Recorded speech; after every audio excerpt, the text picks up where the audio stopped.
Reliance Ambani వాళ్ళ ఇంట్లో జరిగిన వివాహ వేడుకలకి ముఖ్యమంత్రి చంద్రబాబు నాయుడు గారికి అలాగే ఉప ముఖ్యమంత్రి పవన్ కళ్యాణ్ గారికి ఆహ్వానం అందింది.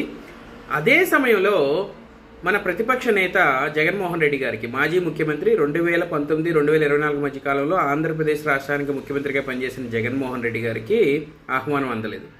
అయితే ఇప్పుడు మనం ఒకటి గమనించాల్సింది ఏంటంటే, ఇంతకుముందు జగన్మోహన్ రెడ్డి గారు ముఖ్యమంత్రిగా ఉండక అంబానీ వాళ్ళు ఆయన్ని కలిసి వాళ్ళకి సంబంధించిన ఒక అతనికి రాజ్యసభ సభ్యత్వం ఇప్పించుకోవడం జరిగింది.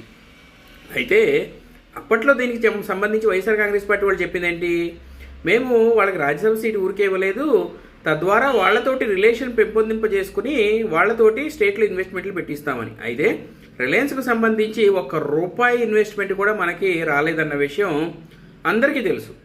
అయితే మరి ఎందుకు రాజ్యసభ సీటు ఇచ్చారు, అవి ఏ కారణం చేత ఇచ్చారు, ఇప్పుడు కనీసం ఆయనకి ఆహ్వానం కూడా లేకపోవడానికి కారణం